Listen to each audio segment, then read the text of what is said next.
स्वागत है आप सभी का नालंदा यूनिवर्स 77 पर। कैसे हैं आप सब। आज हम बात करने वाले हैं मिडाइवल हिस्ट्री यानी कि मध्यकालीन भारत के इतिहास के बारे में। दोस्तों, आप हमारे यूट्यूब चैनल पर जाकर एंशिएंट हिस्ट्री यानी कि प्राचीन इतिहास, मॉडर्न हिस्ट्री, आधुनिक भारत, इंडियन पॉलिटी और भारतीय संविधान, भारतीय राज्य व्यवस्था से संबंधित एमसीक्यू देख सकते हैं। दोस्तों, जो एमसीक्यू आप सभी के लिए लाया जाता है, ये एनसीईआरटी और तमाम सारे इंपॉर्टेंट बुक को मिलाकर एमसीक्यू बनाया जाता है और हर एग्जाम के लिए इंपॉर्टेंट है। तो जाइए देखिए, अपने दोस्तों के साथ भी यह वीडियो शेयर करिए। प्रश्न नंबर 101 है आप सभी के सामने कि इसमें पूछा गया है कि आमिर खुसरो ने किसके विकास में अग्रगामी की भूमिका निभाई। तो प्रश्न नंबर 101 का सही उत्तर होगा सी, यानी कि खड़ी बोली में। ये चीज़ ध्यान देना आपको, ना कि ब्रजभाषा, ना अवधी, ना भोजपुरी। क्या होगा? सी, खड़ी बोली।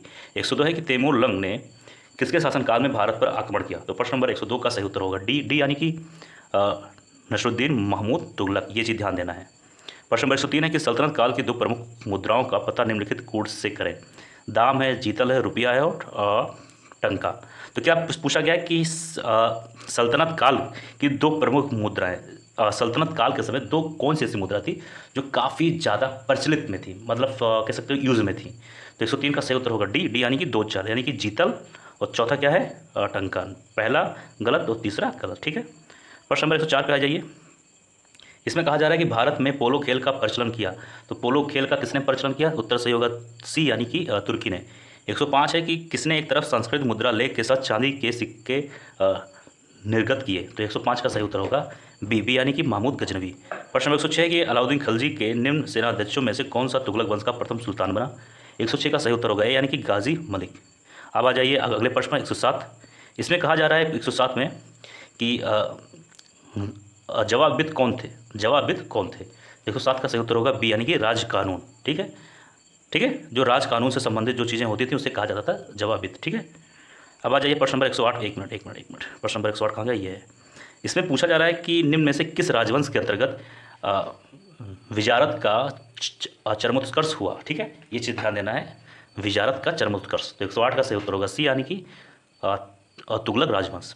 प्रश्न नंबर 109 है आप सभी के सामने। इसमें ए है, एक कथन दिया गया है, और बी आर में दिया गया है इस कथन का कारण।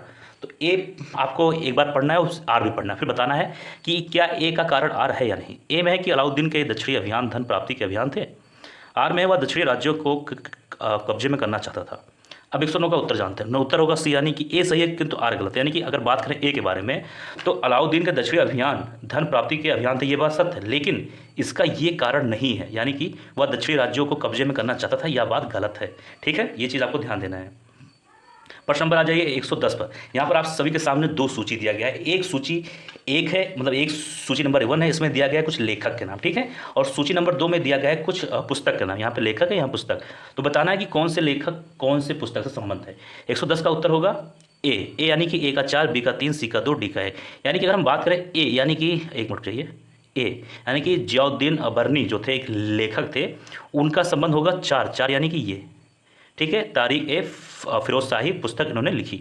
इसी तरह बी का होगा 3 कहाँ गया? ये। सी का होगा 2, सी कहाँ गया? ये। सी का होगा 2 कहाँ गया? ये, इसी के सामने था। और डी का होगा 1। ठीक है। प्रश्न नंबर आप सभी के सामने आ जाइए 111। इसमें तौल की सबसे छोटी इकाई कीन है। एक मिनट किया, हाँ, इसे पूछा गया तौल की सबसे छोटी इकाई कौन सी है। ठीक है, तो प्रश्न नंबर 111 का सही उत्तर होगा ए, यानी कि रत्ती। ठीक है, ध्यान देना। प्रश्न नंबर 112 पे आ जाइए। इसमें कहा जा रहा है कि प्रसिद्ध कवि आमिर खुसरो दरबार में रहे। 112 का सही उत्तर होगा ए, यानी कि अलाउद्दीन खिलजी के दरबार में रहे। ये चीज़ ध्यान देना। 113 है कि किसने सल्तनत काल में प्रचलित डाक व्यवस्था का विस्तृत विवरण दिया है। 113 का सही उत्तर होगा सी, यानी कि इब्न बतूता। प्रश्न नंबर आ जाइए 114 पर। यहाँ पूछा गया है कि तैमूर लंग ने किस वर्ष में भारत पर आक्रमण किया। 114 का सही उत्तर होगा बी, यानी कि 1398 ईस्वी। प्रश्न नंबर आ जाइए 115 पर। यहाँ पे कहा जा रहा है कि दिल्ली के किस मुसलमान शासक के निधन पर इतिहासकार बदायूनी ने कहा राजा को अपनी प्रजा से तथा प्रजा को अपनी राजा से मुक्ति मिली। 115 का सही उत्तर होगा बी, यानी कि मोहम्मद बिन तुगलक। प्रश्न नंबर 116 है आप सभी के सामने कि दिल्ली के सुल्तान बलबन का पूरा नाम क्या था। तो प्रश्न नंबर 16 का सही उत्तर होगा सी, यानी कि दिल्ली के सुल्तान जो थे बलबन का पूरा नाम था गयासुद्दीन बलबन था। प्रश्न नंबर 117 पे आ जाइए। एक मिनट, 1 मिनट, हाँ। इसमें कहा गया है कि कौन सा सुल्तान नया धर्म चलाना चाहता था किंतु उलेमाओं ने विरोध किया। ध्यान देना। 17 का सही उत्तर होगा बी, यानी कि अलाउद्दीन खिलजी। 118 है कि दिल्ली में कौन सा ऐतिहासिक स्मारक भारतीय तथा फारसी वास्तुकला शैली का उदाहरण है। 118 का सही उत्तर होगा सी यानी कि हुमायूं का मकबरा। 119 आप सभी के सामने कि दिल्ली का सुल्तान जो दान दक्षिणा के बारे में काफ़ी ध्यान रखता था और इसके लिए एक विभाग दीवान एक खैरात यानी कि दान विभाग स्थापित किया हुआ था, उससे पूछा गया कौन सा सुल्तान था। 119 का सही उत्तर होगा बी यानी कि फिरोज तुगलक। तो प्रश्न नंबर 119 का सही उत्तर है बी यानी कि फिरोज तुगलक। ठीक है, अब आपको यहाँ एक चीज़ ध्यान देना है कि दान विभाग का जो संबंध है वो फिरोज तुगलक से, और दान विभाग को कहा जाता था दीवान एक खैरात।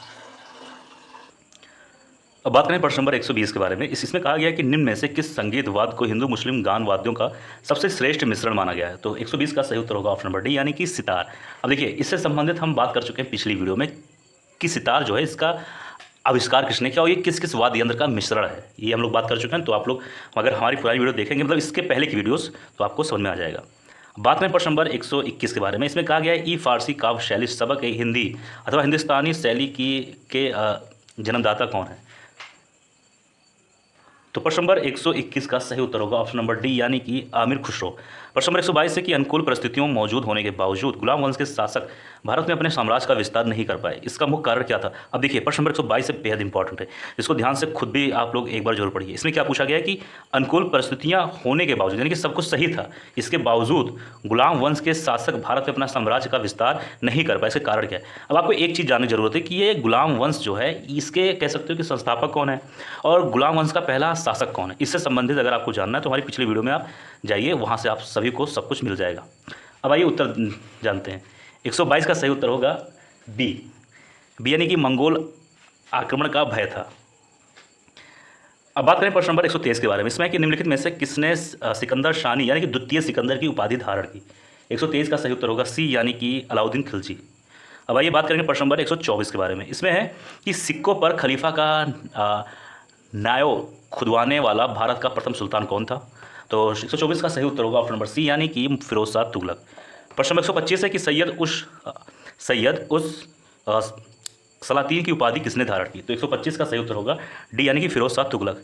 प्रश्न नंबर 126 है कि निम्नलिखित में से किसने कुरान ख्वा यानी कि कुरान पाठ करने वाला भी कहा जाता है। ख्वा, ठीक है, कुरान ख्वा। हो सकता है कि अगर मैंने गलत उच्चारण किया तो आप सभी के लिए उसके लिए मैं माफ़ी चाहता हूँ। तो 126 का सही उत्तर होगा ए यानी कि कुतुबुद्दीन ऐबक। अब आइए बात करेंगे प्रश्न नंबर 127 के बारे में। इसमें है कि किस सल्तनत कालीन शासक को मिनहाज ने हातिम ताई द्वितीय की संज्ञा दी। 127 का सही उत्तर होगा ए यानी कि कुतुबुद्दीन ऐबक। अब हम बात करेंगे प्रश्न नंबर 128 के बारे में। इसमें है आप सभी के सामने कि 2.5 दिन का झोपड़ा मस्जिद अजमेर का निर्माण किसने करवाया था। 128 का सही उत्तर है ऑप्शन नंबर बी है यानी कि कुतुबुद्दीन ऐबक। ठीक है, प्रश्न नंबर 129 है कि निम्नलिखित में से कौन अपने को ईश्वर का अभिशाप कहता था। 129 का सही उत्तर होगा ए यानी कि चंगेज़ खां। अब आइए बात करेंगे इस वीडियो का अंतिम सवाल यानी कि सवाल नंबर 130 के बारे में। निम्नलिखित में किसे बगदाद के खलीफा ने मंसूर यानी कि स्वीकृति पत्र या मानाभिषेक पत्र प्रदान किया।